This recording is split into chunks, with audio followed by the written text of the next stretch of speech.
का स्मरण करके इंद्र आदि लोकपालों को डांटा। इसके पश्चात रुद्र गणों के नायक वीरभद्र ने रोष से भरकर तुरंत ही संपूर्ण देवताओं को तीखे बाणों से घायल कर दिया। उन बाणों की चोट खाकर इंद्र आदि समस्त सुरेश्वर भागते हुए दसों दिशाओं में चले गए। जब लोकपाल चले गए और देवता भाग खड़े हुए, तब वीरभद्र अपने गणों के साथ यज्ञशाला के समीप गए। उस समय वहां विद्वान समस्त ऋषि अत्यंत भयभीत हो परमेश्वर श्री हरि से रक्षा की प्रार्थना करने के लिए सहसा नतमस्तक हो शीघ्र बोले, देवदेव रमानाथ सर्वेश्वर महाप्रभु, आप दक्ष के यज्ञ की रक्षा कीजिए। आप ही यज्ञ हैं, इसमें संशय नहीं है। यज्ञ आपका कर्म रूप और अंग है। आप यज्ञ के रक्षक हैं, अतः दक्ष यज्ञ की रक्षा कीजिए। आपके सिवा कोई दूसरा रक्षक नहीं है। श्री ब्रह्मा जी कहते हैं, हे नारद, ऋषियों का यह वचन सुनकर मेरे सहित भगवान विष्णु वीरभद्र के साथ युद्ध करने की इच्छा से चले।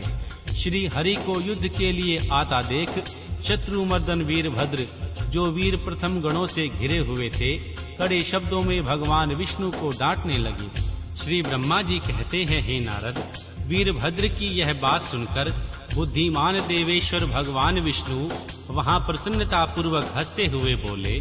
श्री विष्णु ने कहा, वीरभद्र, आज तुम्हारे सामने मैं जो कुछ कहता हूँ उसे सुनो। भगवान शंकर का सेवक हूँ, तुम मुझे रुद्रदेव से विमुख ना कहो। दक्ष अज्ञानी है, कर्म कांड में ही इसकी निष्ठा है। इसने मूढ़तावश पहले मुझसे बारंबार अपने यज्ञ में चलने के लिए प्रार्थना की। मैं भक्त के अधीन ठहरा, इसीलिए चला आया। भगवान महेश्वर भी भक्त के अधीन रहते हैं। तात दक्ष मेरा भक्त है, इसलिए मुझे यहाँ आना पड़ा। रुद्र के क्रोध से उत्पन्न हुए वीर, तुम रुद्र तेज स्वरूप हो, उत्तम प्रताप के आश्रय हो। मेरी प्रतिज्ञा सुनो। मैं तुम्हें आगे बढ़ने को रोकता हूँ और तुम मुझे रोको। परिणाम वही होगा जो होने वाला होगा। मैं पराक्रम करूँगा। श्री ब्रह्मा जी कहते हैं, हे नारद, भगवान विष्णु के ऐसा कहने पर महाबाहु वीरभद्र हंसकर बोला, आप मेरे प्रभु के प्रिय भक्त हैं, यह जानकर मुझे बड़ी प्रसन्नता हुई। इतना कहकर गणनायक वीरभद्र हंस पड़ा और विनय से नतमस्तक हो बड़ी प्रसन्नता के साथ श्री विष्णु देव से कहने लगा। वीरभद्र ने कहा, महाप्रभु, मैंने आपके भाव की परीक्षा के लिए कड़ी बातें कही थी। इस समय यथार्थ बात कहता हूँ, सावधान होकर सुनो। हरे, जैसे शिव हैं वैसे आप हैं, वैसे आप हैं जैसे शिव हैं, ऐसा वेद कहते हैं। और वेदों का यह कथन भगवान शिव की आज्ञा के अनुसार ही है। रमानाथ, भगवान शिव की आज्ञा से हम सब लोग उनके सेवक ही हैं। तथापि मैंने जो बात कही है इस समय वाद विवाद के अवसर के अनुरूप ही है। आप मेरी हर बात को अपने प्रति आदर के भाव से ही कही गई समझिए। श्री ब्रह्मा जी कहते हैं, वीरभद्र का यह वचन सुनकर भगवान श्री हरि हंस पड़े और उनके लिए हितकर वचन बोले। श्री विष्णु ने कहा, महावीर, तुम मेरे साथ निशांक होकर युद्ध करो। तुम्हारे अस्त्रों से शरीर के भर जाने पर ही मैं अपने आश्रम को जाऊंगा। श्री ब्रह्मा जी कहते हैं, ऐसा कहकर भगवान विष्णु चुप हो गए और युद्ध के लिए कमर कसकर डट गए। महाबली वीरभद्र भी अपने गणों के साथ युद्ध के लिए तैयार हो गए। हे नारद, तदनंतर भगवान विष्णु और वीरभद्र में घोर युद्ध हुआ।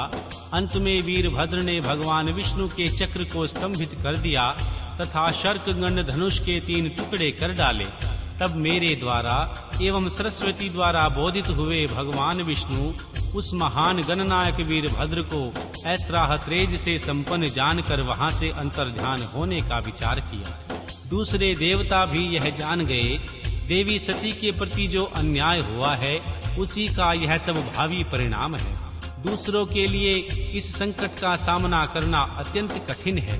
यह जानकर वे सब देवता अपने सेवकों के साथ स्वतंत्र सर्वेश्वर भगवान शिव का स्मरण करके अपने अपने लोक को चले गए। मैं भी पुत्र के दुख से पीड़ित हो सत्यलोक में चला आया और अत्यंत दुख से आतुर हो सोचने लगा, अब मुझे क्या करना चाहिए। मेरे तथा श्री विष्णु के चले जाने पर मुनियों सहित समस्त यज्ञ के आधार रहने वाले देवता शिवगणों द्वारा पराजित हो भाग गए। उस उपद्रव को देखकर उस महाकाक का विध्वंस निकट जानकर वह यज्ञ भी अत्यंत भयभीत हो मृग का रूप धारण करके वहां से भागा। मृग के रूप में आकाश की ओर भागते देख वीरभद्र ने उसे पकड़ लिया और उसका मस्तक काट डाला। फिर उन्होंने मुनियों तथा देवताओं के अंग भंग कर दिए और बहुतों को मार डाला। प्रतापी मणिभद्र ने भृगु को उठाकर पटक दिया और उसकी छाती को पैर से दबाकर तत्काल उसकी दाढ़ी मूंछ नोच ली। चंड ने बड़े वेग से पूषा के दांत उखाड़ लिए, क्योंकि पूर्व काल में जिस समय महादेव जी को दक्ष के द्वारा गालियां दी जा रही थी, उस समय वे दांत दिखा दिखा कर हंस रहे थे। नंदी ने भाग को रोषपूर्वक पृथ्वी पर दे मारा और उनकी दोनों आंखें निकाल ली, क्योंकि जब दक्ष शिव जी को शाप दे रहे थे उस समय वे आंखों के संकेत से अपना अनुमोदित कर रहे थे। वहां रुद्रगणों ने स्वादा स्वाहा और दक्षिणा देवियों की बड़ी विडंबना दुर्दशा की। वहां जो तंत्र मंत्र तथा दूसरे लोग थे उनका भी बहुत तिरस्कार किया। ब्रह्मपुत्र दक्ष भय के मारे अंतर्वेदी के भीतर छिप गए। वीरभद्र उनका पता लगाकर उन्हें बलपूर्वक पकड़ लाए। फिर उनके दोनों गाल पकड़कर उनके मस्तक पर तलवार से आघात किया, परंतु योग के प्रभाव से दक्ष का सिर अभेद हो गया था, इसलिए कट नहीं सका। जब वीरभद्र को ज्ञात हुआ कि संपूर्ण अस्त्र शस्त्रों से इसके मस्तक का भेदन नहीं हो सकता, तब उन्होंने दक्ष की छाती पर पैर रखकर दबाया और दोनों हाथों से गर्दन मरोड़कर तोड़ डाली। फिर शिवद्रोही दुष्ट दक्ष के उस सिर को गणनायक वीरभद्र ने अग्नि कुंड में डाल दिया।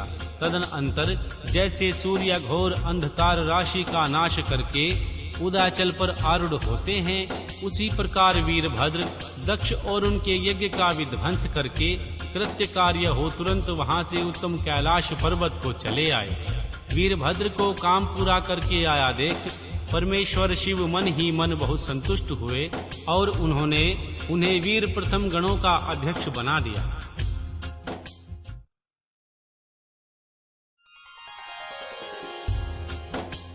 अध्याय 36 व 37।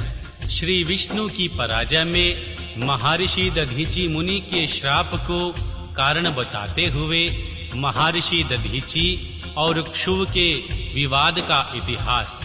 मृत्युंजय मंत्र के अनुष्ठान से महर्षि दधीचि की अव्याधता तथा श्री हरि का शुभ को महर्षि दधीचि की पराजय के लिए यत्न करने का आश्वासन।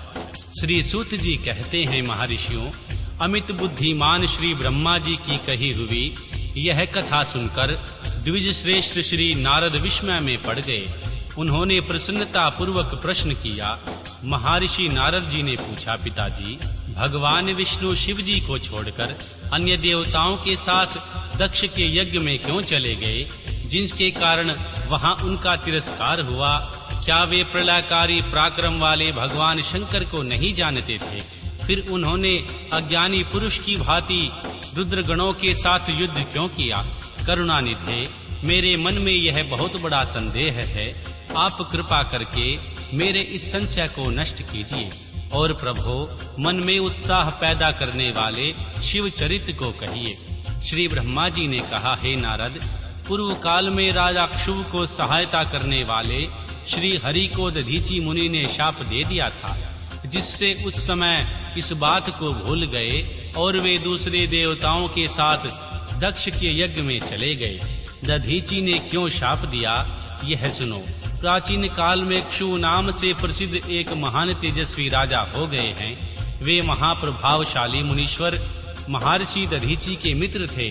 दीर्घ काल की तपस्या के प्रसंग से राजा क्षुभ और दधीचि में विवाद आरंभ हो गया, जो तीनों लोकों में महान अनर्थकारी के रूप में विख्यात हुआ।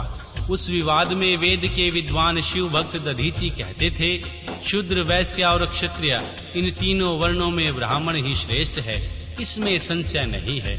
महामुनि दधीचि की यह बात सुनकर धन वैभव के मद से मोहित हुए राजा क्षुभ ने उनका इस प्रकार प्रतिवाद किया। राजा क्षुभ बोले, राजा इंद्र आदि 8 लोकपालों के स्वरूप को धारण करता है, वह समस्त